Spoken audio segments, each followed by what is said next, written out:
Okay. Are you looking at a timeline in terms of actual production, or are you in the exploratory stages, or set the stage as far as what's happening today and what's going to be happening going forward? Well, we're strictly in the exploration stage right now. We have an ore chute or an ore grade chute that does go down to the north, but we haven't outlined sufficient volume or tons yet to be anywhere near a production decision. So we're just trying to extend the mineralization, and doing so adding more to the resource base, and it's a long way from any mining decision right now. Okay. Now, if and when that day comes, and obviously you're very optimistic going forward, I think one thing that you have really going for you is your proximity to infrastructure. You have roads, you've got power, that a lot of other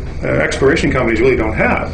That's very true. And working in Timmins is a definite asset on many fronts, including, as you say, the infrastructure is right there.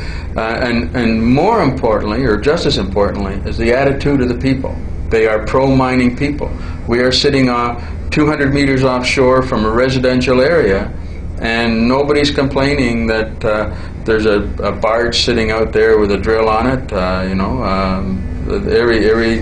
Everyone is quite understanding, and that is very important in the mining industry, to have that sort of a municipal level support from the population. You're leading right into my next question. What are the sort of advantages that this project presents itself for Brigadier compared to, say, other exploration companies? It's being in a known gold camp is a definite asset. We believe that the geology here is the type of geology that will produce or can produce a mine. It's very important that when you're in exploration to be where the rocks concentrate the gold enough to produce an economic deposit. A lot of places you will find gold showings in the history of Canadian mining, and they will always be just gold showings. It's only in certain types of rocks that you get the concentration of gold high enough to be economic, and the Timmins camp has demonstrated that it's one of the biggest concentrations in Canada. Right. And the local geology, we believe, is putting us on the same geology as the super pit that was mined and the Pamour super pit. One's about 3 kilometers west of the lake, and one's about 4 kilometers east of the lake, and we're in between. So we think that we're in the best geology. Okay. I think you've already answered my question, but I'm going to rephrase it again. If I'm an investor and I'm looking at making a gold play, why should I take a look at Brigadier?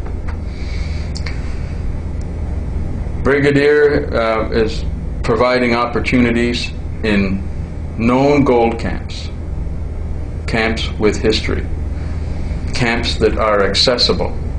As we discussed a minute ago, we've got good infrastructure, we've got good community attitudes towards the industry, and we've got good history in both Larder Lake and Timmins.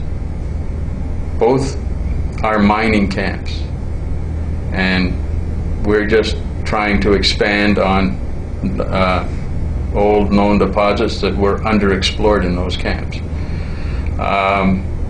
The chances of success, I think, are greater with this type of a situation and you don't need as much material or as many tons or as high grade material as you would if you were out in the far hinterland of northwestern Ontario. Okay. Now, obviously, you have this project in Timmins. I know Brigadier is working on a few others. I'm not sure if you have all the detailed knowledge as those other projects, but do you want to take a moment just to comment on some of the other projects that Brigadier is working on besides this one? The Larder Lake project is being run by Larry Hobbs.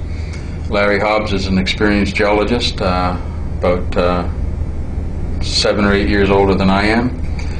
He sees a close similarity between the Larder Lake property and the old Young-Davidson mine in Matachewan, with which he was involved for a considerable time period.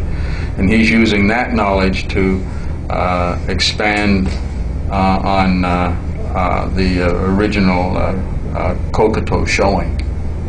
And I think that having him with that experience is a tremendous advantage, and they're starting to drill there right now. Okay. Those are all the formal questions I have for you. I'll leave the last word to you. Any final thoughts? Anything you'd like to add? Maybe something I haven't touched on that you'd like to expand upon? I really don't think so. I think we've covered it all very nicely.